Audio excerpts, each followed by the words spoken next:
بسم اللہ الرحمن الرحیم۔ السلام علیکم۔ میری آج شادی کی پہلی رات تھی اور میں خوش بھی تھا۔ میری امی نے میری بیوی کی بہت زیادہ تعریفیں کی تھیں، کہا تھا کہ ایسی خاندانی عورت تمہیں پھر کہیں نہیں ملے گی، لیکن میں کیا جانتا تھا کہ یہ خاندانی عورت شادی کی پہلی رات ہی مجھے تارے دکھا دے گی۔ میں کمرے میں داخل کیا ہوا، اس نے گھونگھٹ سے ہی چیخنا چلانا شروع کر دیا۔ میں نے گھبرا کر جا کر اس کا گھونگھٹ پلٹا۔ مجھے دیکھ کر وہ مزید رونے لگی۔ کیا ہوا ہے؟ آپ ٹھیک تو ہیں؟ میں نے اسے آپ کہہ کر پکارا تو وہ اور زیادہ رونے لگی۔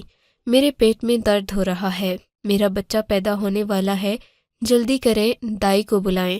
یہ سن کر میرے تو ہوش اڑ گئے، پر جتنا اس نے شور مچایا تھا اور جو وہ چلا رہی تھی اسے دیکھ کر میں فوراً وہاں سے باہر بھاگا۔ اس وقت مجھے یہ بھی ذہن میں نہ رہا کہ یہ عورت میری بیوی ہے، آج ہماری شادی کی پہلی رات ہے، لیکن میں اس وقت اس کا درد چیخنا چلانا برداشت نہیں کر سکا۔ سو میں فوراً باہر آیا، لیکن اس سے پہلے کہ میں باہر آتا ایک عورت کمرے کے اندر داخل ہوئی۔ اس نے کالے رنگ کے کپڑے پہن رکھے تھے، اس کے ساتھ 4-5 اور بھی لڑکیاں تھیں، پر وہ کافی نوجوان لگ رہی تھیں۔ انہوں نے میری بیوی کو اپنی جگہ سے اٹھایا، پھر اس کے اوپر ایک بڑی چادر ڈال دی تاکہ کوئی مرد اسے دیکھ نہ سکے، پھر اسے چارپائی نما اسٹریچر پر اٹھا کر وہاں سے باہر لے گئیں۔ میں تو دیکھتا ہی رہ گیا تھا، یہ ہو کیا رہا ہے؟ جہاں تک مجھے پتا تھا میری بیوی ایک شریف اور خاندانی عورت تھی، پھر شادی کی پہلی ہی رات اسے بچہ کہاں سے پیدا ہو گیا؟ میں اپنی بیوی اور ان لڑکیوں کے پیچھے پیچھے گیا، پر انہوں نے باہر ایک گاڑی کھڑی کر رکھی تھی جس میں فوراً میری بیوی کو لٹایا گیا۔ اس سے پہلے کہ میں بھاگ کر گاڑی کے دروازے تک پہنچتا، گاڑی سٹارٹ کر کے سڑک پر دوڑ رہی تھی۔ میں بہت پریشان ہوا تھا۔ میں نے آس پاس عورتوں کی طرف دیکھا، ہکے بکے کھڑے تھے۔ شادی میں آئی عورتیں باتیں کرنے لگیں کہ یہ کیا بات ہوئی، یہ دلہن شادی کی پہلی ہی رات ہسپتال کیوں جا رہی ہے؟ میں بھی باہر دولہا بنا کھڑا تھا، کسی کا شک مجھ پر بھی نہیں جا سکتا تھا۔ اب میں کسی کو کیا جواب دیتا کہ کیا سانحہ ہو گیا ہے میرے ساتھ؟ میں بھی ایک خاندانی اور شریف مرد تھا، مجھے اپنی بیوی کی سرعام بے عزتی نہیں کرنی تھی، اسی لیے میں خاموش ہو گیا۔ میں نے ان عورتوں کے سامنے ایک لفظ بھی نہیں کہا، کیونکہ میری بیوی ایک اونچے خاندان سے بیاہ کر آئی تھی، ایسے میں اس کی عزت نیلام نہیں کر سکتا تھا۔ تبھی میں اپنے کمرے میں گیا، غصے سے میرے ہاتھ پاؤں کانپ رہے تھے۔ میں نے سوچا کہ میں اپنے ماں باپ کو یہ بات بتاؤں، پر اس سے زیادہ ضروری اور قصوروار تو لڑکی کے والدین تھے، جنہوں نے ایک حاملہ عورت کے ساتھ مجھے بیاہ دیا۔ کیا میرے اماں ابا کو بھی اس کی یہ بات نظر نہیں آئی؟ میں دل میں سوچنے لگا۔ تبھی میں نے اپنی بیوی کے رشتہ داروں کو فون ملایا۔ اس کے ابا نے کال اٹھائی تو میں نے ان سا کرنے کی بجائے دھیرے انداز میں یہ بات کہی۔ میں نے کہا، انکل، آپ کی بیٹی کے ساتھ تو دائیاں ہسپتال لے کر اسے چلی گئی ہیں اور میں یہاں پر بیٹھا اپنی بے عزتی کا ماتم کر رہا ہوں۔ اگر آپ کی بیٹی کسی اور کے ساتھ چکر چلا رہی تھی، کم از کم آپ مجھے بتا تو دیتے۔ وہ کہنے لگے کہ تم پاگل تو نہیں ہو گئے، کیسی بکواس کر رہے ہو، میری بیٹی بالکل ٹھیک ٹھاک تھی، ایسا ہو ہی نہیں سکتا۔ لیکن ابھی وہ بات کر ہی رہے تھے کہ پیچھے سے ان کی بیوی آئی اور کہنے لگی کہ یہ ٹھیک کہہ رہا ہے۔ یہ بات سن کر ان کے تو جیسے آواز کانپنے لگی تھی۔ انہوں نے فوراً فون بند کر دیا۔ اب مجھے بھی یقین ہو گیا تھا کہ میری بیوی کسی اور کے ساتھ امید سے تھی اور مجھے ان لوگوں نے صرف اور صرف بیوقوف بنایا۔ میں نے سوچا کہ میں اپنی بیوی کو جا کر اسی وقت طلاق دے دوں، لیکن اس سے پہلے کہ میں کوئی انتہائی قدم اٹھاتا، میری اماں کمرے کے اندر داخل ہوئیں، کہنے لگیں، بیٹا تم باہر آؤ، پریشان ہونے کی بالکل ضرورت نہیں ہے۔ میں نے کہا، اماں، میری بیوی نے شادی کی رات کسی اور کا بچہ جنم لیا اور میں پریشان بھی نہ ہوں، آپ یہ کیسی باتیں کر رہی ہیں؟ بیٹا، میں تمہارے درد کو سمجھتی ہوں، لیکن پہلے تمہیں ہماری بات بھی ماننا ہوگی۔ ٹھیک ہے اماں، میں ساری زندگی آپ ہی کی مانتا آیا، اب بھی مان لوں گا۔ میں تو کوئی کھلونا ہوں، میرے لیے تو زندگی میں کبھی کسی نے نہ سوچا اور نہ میرا خیال کیا۔ ارے لڑکیوں کی طرح رو کیوں رہے ہو بیٹا؟ میں تمہارے بھلے کی بات کر رہی ہوں، باہر آؤ، نگین کے ماں باپ ہم سے ملنے کے لیے آئے ہیں، تمہیں بھی ان سے بات کرنا ہوگی، وہ تمہیں کچھ کہنا چاہتے ہیں۔ امی، میں ان لوگوں سے کیا بات کروں؟ اب وہ روایتی ماں باپ کی طرح میرے پاؤں پکڑ کر یہی کہیں گے کہ ہماری بیٹی کی عزت رکھ لو، اس کی خطا کو معاف کر دو۔ وہ ہماری اکلوتی بیٹی ہے وغیرہ وغیرہ۔ آپ بتائیں شوہر ہونے کے ناطے میرا کیا حق بنتا ہے تو جس کا وہ بچہ پیدا کر رہی ہے؟ ہوش میں آؤ بیٹا، ایسی کوئی بات نہیں ہے۔ فی الحال کے لیے جو تمہارے ابو کہہ رہے ہیں وہی کرو۔ کیا چاہتے ہیں ابا؟ میں نے اماں سے پوچھا۔ ابا یہ چاہتے ہیں کہ تم اس لڑکی کے پاس جاؤ ہسپتال میں، اور وہاں جا کر سب سے پہلے تم اپنی بیوی کا حال چال پوچھو، پھر جو بچہ اس کے پاس پڑا ہوگا اسے اٹھا کر گلے لگاؤ، اسے چومو اور اسے اپناؤ سب کے سامنے۔ امی آپ ہوش میں تو ہیں؟ آپ لوگ میرے ماں باپ ہیں یا دشمن؟ میں جا کر ایک اور انسان کے، کسی اور شخص کے بچے کو گلے لگاؤں، اسے اپناؤں؟ یہ ہو نہیں سکتا۔ میں نے کہا بیٹا ہم جو کہہ رہے ہیں تمہیں وہ کرنا پڑے گا، تمہیں ہماری قسم ہے۔ اماں ابا دونوں ہی آ گئے۔ اور تمہیں ابھی جانا ہوگا، اگر تم یہ کر لو گے بیٹا، گھر آؤ گے تو میں تمہیں ساری بات بتا دوں گی، تم جیسا کہو گے میں ویسا ہی کروں گی، اور تمہاری ہر بات پر ہمیں کوئی اعتراض نہیں ہوگا۔ اس کے بعد تمہارا نہیں ہوگا، اس کے بعد تمہارا دل مطمئن نہ ہوا بھلے گھر آ کے طلاق دے دینا، لیکن فی الحال کے لیے تم وہی کرو جو ہم کہہ رہے ہیں۔ اب اماں ابا کی بات ہی ایسی تھی کہ مجھے فوراً ان کی بات پر ہاں کہنا پڑا۔ انہوں نے یہ بھی تو کہہ دیا تھا کہ اگر میں مطمئن نہیں ہوا تو بیوی کو طلاق دے سکتا ہوں۔ سو میں نے کہا کہ ٹھیک ہے، میں آپ کے کہنے پر اسے ملنے کے لیے چلا جاتا ہوں۔ یوں میں گھر سے نکلا اور آدھے گھنٹے سے پہلے ہسپتال میں پہنچ گیا۔ ہسپتال پہنچ کر میں نے دیکھا تو وارڈ میں جہاں میری بیوی کا داخلہ تھا وہاں تو کوئی میری بیوی کے نام کی عورت تھی ہی نہیں۔ میں نے ڈاکٹر سے پوچھا، کہنے لگے کہ آپ کی بیوی ایک پرائیویٹ روم میں ہے۔ میں اس پرائیویٹ روم تک پہنچا، میرا دل زور زور سے دھڑک رہا تھا۔ یا اللہ، اللہ کرے کہ یہ سچ نہ ہو بلکہ جھوٹ ہو۔ میری بیوی، اللہ نے کتنے عرصے کے بعد شادی کی خوشی دکھائی اور اب یہ سب ہو گیا۔ آنکھوں میں ہلکی ہلکی نمی لیے میں 4-5 لڑکیاں بھی تھیں اور ساتھ میں ایک لڑکا بھی وہاں پر کھڑا تھا۔ لڑکا کچھ زیادہ خوبصورت نہیں تھا، معمولی سی شکل و صورت تھی، جبکہ اسے دیکھ کر لگتا تھا کہ وہ بہت ہی چالاک اور شاطر ہے۔ مجھے دیکھتے ہی وہ چوکنا ہو کر کھڑا ہو گیا۔ تم کون ہو بھائی؟ میں نے اندر جاتے ہی پوچھا۔ میں اس بچے کا باپ ہوں۔ میری بیوی کے پہلو میں پڑا بچہ دیکھ کر میرا خون کھول اٹھا، پر اماں ابا نے اپنی قسم دے کر کہا تھا کہ جو ہم کہہ رہے ہیں وہی کرنا۔ آپ کا بچہ کیسے ہوا؟ یہ لڑکی میری بیوی ہے تو بچہ بھی میرا ہوا۔ میں نے کہا تو وہ آدمی شاطرانہ انداز میں مسکرا کر بولا، اچھا یہ کیسے ہو گیا؟ اتنا پیار ایک ہی رات میں؟ میری بیوی نے ضرور نگین نے آپ پر کوئی جادو کیا ہوگا۔ یہ کہہ کر وہ مسکرانے لگا اور پھر اس نے مجھے دھکا دے کر کمرے سے باہر نکالنے کی کوشش کی۔ میں کمرے کے باہر آ کر کھڑا ہو گیا۔ اس صورتحال سے کیسے نپٹوں سوچنے لگا کہ امی ابا کو فون کر کے ساری صورتحال بتا دیتا ہوں کہ محترمہ کا عاشق اپنا بچہ لینے کے لیے بھی آ گیا ہے۔ لیکن پھر مجھے اماں کی قسمیں یاد آ گئیں۔ میں واپس کمرے میں آیا۔ میں نے کہا اگر یہ بچہ آپ کا ہے تو آپ اسے لے جائیے، میں اپنی بیوی کو واپس اس کے گھر لے کر جاؤں گا، کیونکہ میری بیوی ہے، میری عزت ہے۔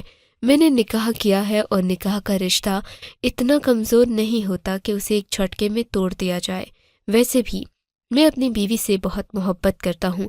میری بات سن کر اس کا رنگ فک ہو گیا۔ ایک لمحے کے لیے وہ جیسے اس دنیا میں رہا ہی نہ ہو، پھر غصے میں باہر چلا گیا۔ وہ پاؤں پٹک رہا تھا۔ میری بیوی کی آنکھوں سے آنسو نکل رہے تھے۔ میں نے اس بچے کو اٹھا کر دوسری طرف رکھا تھا جہاں پر ایک آیا کھڑی تھی۔ میں نے اس سے کہا کہ تم یہ بچہ اپنے پاس ہی رکھو، میری بیوی فی الحال اسے سنبھال نہیں سکتی، کل پرسوں آ کر دیکھیں گے کہ اس بچے کا کیا کرنا ہے۔ وہ جی بہتر کہہ کر سر ہلاتی وہاں سے نکل گئی تھی۔ اب تو مجھے بھی لگ رہا تھا کہ جو کچھ بھی ہوا ہے وہ بس ایک نصیب کا کھیل ہے، ورنہ اتنی خاندانی لڑکی نے اتنی نیچ حرکت کی یہ کیسے ہو سکتا تھا۔ جب ہم لوگ گھر پہنچے تو اماں ابا میرے سامنے ہی کھڑے تھے۔ میری بیوی ٹھیک ٹھاک چل رہی تھی، اس کے کسی بھی انداز سے ایسا نہیں لگتا تھا کہ اس نے کسی بچے کو جنم دیا ہو، بلکہ اس نے تو شادی والا جوڑا ہی پہن رکھا تھا۔ آ گئی میری بہو۔ اماں نے آتے ہی اسے گلے سے لگاتے ہوئے پوچھا۔ وہ بھی جھک کر اماں کو سلام کرنے لگی۔ اس نے ابا کو بھی سلام کہا تھا۔ میں نے دیکھا میری بیوی بالکل کنواری لڑکیوں جیسی معلوم ہو رہی تھی۔ ہم لوگ گھر کے اندر آئے۔ میری بیوی کو اماں نے بہت اچھے سے اپنے پاس بٹھایا۔ مجھے اماں ابا سے اس وقت بہت نفرت ہو رہی تھی۔ کہ شاید اماں ابا امیر بہو کے لالچ میں آ کر اس کے ساتھ بلا وجہ کا اچھا رویہ اختیار کر رہے ہیں، جو کہ ان کو کرنا بھی نہیں چاہیے۔ میری بیوی نے اتنی بڑی غلطی کی تھی، اب اس غلطی کی اس کو سزا تو ملنی چاہیے تھی، پر اماں تو اسے ایسے بٹھا رہی تھیں جیسے وہ بہت پاک اور پرہیزگار لڑکی ہو اور ہماری خاندانی سے خاندانی بہو ہو۔ میں یہ بات بہت اچھی طرح سے سمجھ رہا تھا کہ اماں ابا کو میری بیوی کے ساتھ آئے جہیز سے بھی مطلب ہے۔ وہ یہ چاہتے ہیں کہ یہ جہیز وہ اپنی بیٹی کو دے کر رخصت کر دیں اور پھر زندگی آسان ہو جائے۔ میری خوشی اور میری زندگی کا سوال ہے، وہ ان کو نظر نہیں آ رہا۔ مجھے بہت عجیب لگ رہا تھا کہ تبھی ہمارے گھر میں ایک اور عورت داخل ہوئی۔ اس عورت کے ساتھ ایک آدمی بھی تھا جسے دیکھ کر میں حیران ہو گیا۔ یہ دونوں میاں بیوی لگ رہے تھے۔ میری بیوی نے بتایا کہ یہ میری بہن اور بہنوئی ہیں۔ انہوں نے ہاتھ میں بچہ اٹھا رکھا تھا۔ آتے ہی میری بہن کو چوما، پیار کرنے لگی اور بولی، میری بہن، تمہارا بہت بہت شکریہ، تم نے مجھ پر بہت بڑا احسان کیا ہے، میں زندگی بھر تمہارا یہ احسان نہیں بھولوں گی۔ بچا لیا اور اس کا ذریعہ تم کو بنایا، اگر یہ بچہ نہیں ہوتا تو آج میں طلاق لے کر گھر آ جاتی۔ اس نے شکوہ کناں نظروں سے اپنے شوہر کی طرف بھی دیکھا۔ ایسی تو کوئی بات نہیں ہے، بس یہ بلا وجہ کی باتیں نہ کیا کرو تم۔ وہ ناراض ہو کر بولا تھا پر وہ بھی خوش لگ رہا تھا۔ اب یہ بیٹا ہمارا ہوا، ہمارا خون ہے یہ، ہم اسے پالیں گے اور تمہیں کبھی نہیں دیں گے۔ میری بیوی ان کی طرف دیکھ کر شرماتے ہوئے مسکرا رہی تھی۔ اچانک میری بیوی نے ایسا رویہ اختیار کر لیا جیسے کہ اس نے ابھی ابھی بچے کو جنم دیا ہو۔ بولی کہ مجھے یخنی لا کر دے دیں، میں بہت کمزوری محسوس کر رہی ہوں۔ نگین کی بات سن کر اماں فوراً اٹھ کھڑی ہوئیں۔ ہاں ہاں کیوں نہیں، میں اپنی بہو کو ابھی جا کر گرم گرم یخنی لا کر دیتی ہوں، آخر میری بہو نے اتنا خوبصورت بیٹا جو جنم دیا ہے۔ اماں یہ کہہ کر کچن میں چلی گئی۔ میرا خون پھر سے کھولنے لگا۔ یہ اماں کو ہو کیا ہے، پیسے کے پیچھے بالکل پاگل ہو گئی ہیں، خاندانی اقدار بھی بھول گئی ہیں۔ میں بھی اماں کے پیچھے پیچھے کچن میں آ گیا۔ میں نے کہا، اماں آپ کا دماغ تو خراب نہیں ہو گیا؟ حرام کا بچہ پیدا کرنے پر آپ اسے بہو بہو کہہ رہی ہیں، اور خون اولاد، یہ کیا تماشا ہے؟ آپ نے مجھے کہا تھا کہ جب میں آؤں گا تو آپ مجھے ساری بات بتائیں گی۔ ہاں ہاں بیٹا بتاؤں گی، میں کون سا بھاگ رہی ہوں، تم تھوڑا صبر کرو، ان لوگوں کو جانے دو، میں تمہیں ساری بات بتاتی ہوں۔ وہ بات جاننے کے بعد اگر تمہارا دل مطمئن نہ ہوا تو ان کے پیچھے پیچھے اپنی بیوی کو بھی بھیج دینا۔ اچھا ٹھیک ہے۔ میں اپنے دانت پیس کر رہ گیا تھا، 1-2 گھنٹے کی مزید بات تھی، پھر بیوی کا فیصلہ بھی ہو جانا تھا۔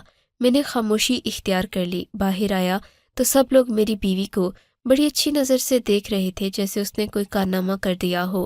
مجھے سمجھ نہیں آتی تھی کہ میں زندگی میں کیا غلطی کر بیٹھا ہوں جس کی وجہ سے اتنا بڑا عذاب میرے سر پر پڑ گیا ہے۔ اس بچے کی طرف دیکھ کر مجھے گھن آ رہی تھی۔ خیر وہ لوگ تقریباً 15-20 منٹ کے بعد وہاں سے نکل گئے۔ میں نے بھی خدا کا شکر ادا کیا کہ اب میں اپنی بیوی کو طلاق دے کر اس چیپٹر کو ہمیشہ کے لیے اپنی زندگی سے ختم کر دوں گا۔ پر پھر اماں نے جو کچھ مجھے سنانا شروع کیا اس نے میرا دل نرم کر دیا۔ بیٹا ہماری بات غور سے سنو، اماں نے مجھے اپنے سامنے بٹھاتے ہوئے کہا۔ ان کی بہو یعنی میری بیوی نگین بھی ہمارے سامنے ہی بیٹھی ہوئی تھی۔ اب مجھے بتاؤ کہ کیا تمہیں کہیں سے بھی لگتا ہے کہ تمہاری بیوی نے کوئی بچہ پیدا کیا ہے؟ میں نے اس کی طرف غور سے دیکھا۔ اماں مجھے کیا پتا، گنہگار کو ہی پتا ہوتا ہے کہ اس نے کیا گناہ کیا ہے۔ ہاں بیٹا، لیکن بچہ پیدا کرنا گناہ نہیں ہے، اس کے ساتھ ساتھ بہت بڑی تکلیف سے عمل سے گزرنا پڑتا ہے۔ تمہیں اپنی بیوی کے چہرے سے، اس کی صحت سے کہیں سے بھی معلوم ہو رہا ہے کہ یہ امید سے تھی اور اس نے ابھی ابھی 2.5 کلو کا بچہ پیدا کیا ہے؟ نہیں اماں، مجھے لگتا تو نہیں ہے، نہیں سکتا، اور اس نے اپنے منہ سے کہا تھا کہ میرا بچہ پیدا ہونے والا ہے۔ میں غصے میں اٹھ کر کھڑا ہو گیا۔ اچھا بیٹا بیٹھو، ہم تمہیں ساری بات بتائیں گے۔ دراصل وہ بچہ اس کا نہیں تھا، جو تمہاری بیوی نے بچہ پیدا کیا وہ اس کا نہیں تھا۔ اماں نے ایک ایک لفظ چباتے ہوئے کہا تھا۔ اماں میں بیوقوف نہیں ہوں، آپ کہیں گی کہ یہ پاک باز ہے تو میں مان لوں گا، میں نے طنزیہ انداز میں کہا تھا۔ بیٹا ابھی تم اس عورت سے تو ملے تھے نا جو تمہیں یہاں پر دکھی تھی؟ چلو نگین تم اپنی زبانی ہی اسے سنا دو کہ کیا بات تھی، تاکہ اس کا دماغ ٹھنڈا ہو۔ بہت ہی گرم مزاج کا بیٹا ہے میرا، اماں نے میری طرف دیکھ کر کہا تو نگین شروع ہوئی۔ میں جانتی ہوں کہ آپ کو یہ سب بہت برا لگا ہوگا، کوئی بھی شوہر ایسی چیز برداشت نہیں کر سکتا، لیکن آپ نے بہت بڑا ظرف دکھایا۔ مجھے سمجھ نہیں آتا کہ میں یہ بات کہاں سے شروع کروں۔ میں چھوٹی سی تھی جب میری بڑی بہن کی شادی ہو گئی۔ مجھے اپنی بڑی بہن سے زیادہ عزیز اس دنیا میں کچھ بھی نہیں ہے۔ اماں بھی اکثر بیمار رہتی تھیں۔ میں نے زیادہ وقت اپنی بڑی بہن کے ساتھ گزارا ہے۔ کہتے ہیں کہ بڑی بہن ماں کے جیسی ہوتی ہے، اور میرے ساتھ بھی ایسا ہی ہوا تھا۔ میری بڑی بہن نے مجھ سے بہت محبت کی تھی، اور جب اس کی شادی ہوئی تو میں یوں روئی جیسے میری اپنی رخصتی ہو۔ رو رو کر میرا برا حال تھا۔ باجی کے جانے کا غم 6 مہینے تک مجھے لگا رہا۔ میرا تو ٹھیک سے کھانا پینا بھی نہیں ہوتا تھا۔ رفتہ رفتہ میں باجی کو سمجھ گئی تھی کہ ان کی خوشیاں اب بدل گئی ہیں۔ اب وہ ہم سے زیادہ اپنے سسرال والوں کے ساتھ خوش ہوتی ہیں۔ تبھی میں نے ان کا ساتھ دینا شروع کر دیا تھا، پر ان 2 سالوں میں اللہ نے باجی کو اولاد سے نہیں نوازا تھا۔ ایک دن 2 سال بعد وہ گھر آئیں تو ان کا چہرہ اجڑا ہوا لگ رہا تھا۔ لگتا تھا جیسے زندگی نے انہیں بہت بڑا سبق سکھا دیا ہو۔ اور پھر انہوں نے کہا کہ ان کی ساس اس بات پر اعتراض کر رہی ہے کہ ان کے ہاں ابھی تک اولاد پیدا کیوں نہیں ہوئی۔ میں نے باجی کو بٹھایا، آنسو تھے۔ میں نے کہا، ہم اس سارے مسئلے کا حل نکال لیں گے، آپ بالکل فکر نہیں کریں۔ باجی کو یقین نہیں آ رہا تھا کہ اس مسئلے کا کوئی حل بھی ہو سکتا تھا۔ میں نے کہا، آپ اپنے شوہر سے کہیں کہ ہم کوئی بچہ گود لے لیتے ہیں۔ میری بہن نے کہا کہ ٹھیک ہے، میں اس سے یہ بات کروں گی۔ لیکن باجی کے شوہر نے عجیب شرط رکھ دی۔ کہنے لگے کہ ہم بچہ کسی سے گود نہیں لے سکتے۔ ہاں، اگر تمہارے خاندان میں کوئی بچہ ہو جو تمہارا ہی خون ہو تو پھر میں سوچ سکتا ہوں، اس کے علاوہ میں کسی کا بچہ کسی غیر کا بچہ لے کر نہیں پال سکتا۔ پہلے باجی نے اپنی دیورانی جٹھانی کی طرف دیکھا، پر وہ تو ہوتی ہی ناگن جیسی فطرت کی ہے، انہیں کیا کہا جا سکتا تھا۔ ان لوگوں نے تو صاف انکار کر دیا کہ ہم اپنا بچہ تمہیں نہیں دیں گے۔ تبھی باجی نے کہا کہ اب کیا کروں؟ میرے بہنوئی کو یہ بھی امید نہیں تھی کہ میکے کی طرف سے میری بہن کو اس معاملے میں کسی قسم کی مدد ملے گی، کیونکہ ظاہر ہے میں اس وقت کم عمر تھی اور کوئی ایسا معاملہ تھا نہیں جس سے میری بہن کو اولاد مل سکتی۔ تبھی میں نے ابا پر زور دینا شروع کیا کہ آپ میری منگنی یا نکاح کر دیں۔ ابا میری بات کو سمجھتے تھے۔ انہوں نے آپ لوگوں کا رشتہ ڈھونڈا، آپ لوگ اچھے، شریف اور خاندانی لگے، تو ابا نے یہ رشتہ جوڑ دیا۔ میں مانتی ہوں مجھ سے بہت بڑی غلطی ہوئی، مجھے شادی کی رات ایسا نہیں کرنا چاہیے تھا۔ خیر، جب آپ کے ساتھ نکاح ہو گیا تو میں نے اپنی بہن اور بہنوئی کے سامنے یہ ظاہر کرنا شروع کر دیا کہ میں امید سے ہوں، کیونکہ ہم ایک دوسرے سے مل جل چکے ہیں۔ میری بہنوئی کو اس بات پر کوئی اعتراض نہیں ہوا، اور میری بہن کو بھی کیا اعتراض ہونا تھا۔ میں نے ان سے وعدہ کیا کہ یہ بچہ میں انہیں دوں گی، لیکن اصل میں کہاں امید سے تھی۔ آپ کو تو پتہ ہے کہ ہم نے تو بمشکل ایک دوسرے کا چہرہ دیکھا تھا، پر کیونکہ میرا بہنوئی کسی اور کی اولاد کو پالنا نہیں چاہتا تھا تو میں نے یہ جھوٹ بول دیا کہ یہ بچہ ہمارا ہے۔ پھر میں نے ہسپتال میں جا کر اتنا بڑا ناٹک کیا۔ یہ بات میری بہنوئی اور بہن کو بھی پتہ چلی کہ میں شادی کی رات ہسپتال گئی ہوں، جبکہ شادی میں آئے سبھی مہمانوں نے بھی اسی بات پر زور دیا۔ جب یہ بات ہر جگہ پھیل گئی تو بہنوئی کو یقین ہو گیا کہ یہ وہی بچہ ہے جس کے ساتھ میں امید سے تھی۔ بس پھر کیا تھا، میرے بہن بہنوئی فوراً وہاں پہنچے۔ انہوں نے اس بچے کو اپنے ہاتھوں میں لے لیا اور پھر وہ اسے لے کر چلے گئے۔ میرے ابا کو بھی میری اس بات پر بہت بڑا دھچکا لگا تھا، انہیں شاید دل کا دورہ پڑ جاتا۔ خدا کا شکر کہ آپ کے امی ابا نے عین وقت پر مسئلے کو حل کر لیا، ورنہ تو میری زندگی جہنم بن جاتی۔ میں کہاں جاتی اور کیا کرتی؟ میں نے آپ کے بارے میں بہت تعریفیں سن رکھی تھیں۔ میں نے سنا تھا کہ آپ بالکل بھی غصے والے نہیں ہیں، لیکن جب آپ کا رویہ دیکھا پھر میں سوچنے لگی کہ کیا پتہ آپ بھی باقی مردوں جیسے ہوں، اور پھر آپ مجھے طلاق دے دیں یا اس معاملے کے بعد مجھ پر یقین نہ کریں۔ کا یقین آزمانے کے لیے میں نے ہسپتال میں سے ہی ایک لڑکے کو بلایا، اپنے کمرے میں اسے کھڑا کیا، اسے یہی کہا کہ وہ آپ سے کہے کہ میں اس بچے کا باپ ہوں، تاکہ میں آپ کے صبر کا امتحان ایک بار ہی لے لوں، مجھے پتہ چل جائے کہ آپ مجھے اس سب کے بعد سچ بتانے پر قبول کریں گے یا نہیں، یا ساری زندگی مجھے تانے دیتے رہیں گے۔ اس لیے میں نے چھوٹا سا امتحان آپ کا بھی لیا، ورنہ مجھے کیا ضرورت تھی خود پر اتنا بڑا الزام لینے کی۔ اب اگر آپ نے مجھے معاف کر دیا ہو تو ہم اپنی زندگی نئے سرے سے شروع کر سکتے ہیں، ورنہ میں آپ کے کسی بھی فیصلے کے لیے تیار ہوں۔ میری بیوی نے سر جھکا لیا۔ مجھے غصہ تو بہت آیا تھا، لیکن ہسپتال میں موجود اس لڑکے نے جو کچھ کہا تھا وہ مجھے کچھ گڑبڑ لگ رہی تھی۔ میں نے اپنی بیوی سے اس وقت تو کچھ نہیں کہا۔ ہسپتال میں جا کر میں نے اس لڑکے کی تفتیش کروائی۔ پتہ چلا کہ وہ تو وہیں پر ہوتا ہے، کبھی اس کا کسی لڑکی کے ساتھ چکر نہیں رہا، نہ اسی حرکتوں میں ملوث ہے۔ مجھے اپنی بیوی پر یقین آ گیا۔ اس کے بعد میں نے نئے سرے سے زندگی شروع کی۔ اب ماشاءاللہ ہماری اپنی ایک اولاد ہو چکی ہے۔ مجھے اپنے بیوی بچوں سے بہت پیار ہے، لیکن ساتھ ہی ساتھ مجھے اس بات کی بھی خوشی ہے کہ میری بیوی کے صبر اور ہمت کی وجہ سے اس کی بہن کا گھر بھی بسا رہا، اجڑا نہیں۔ آپ کو اگر یہ کہانی اچھی لگی ہے تو اس ویڈیو کو لائک کیجیے اور اس طرح کی مزید کہانیاں سننے کے لیے ہمارے چینل کو ضرور سبسکرائب کیجیے۔ کہانی سننے کا شکریہ۔ آپ سے ملاقات ہوگی اگلی ویڈیو میں، تب تک کے لیے اللہ حافظ۔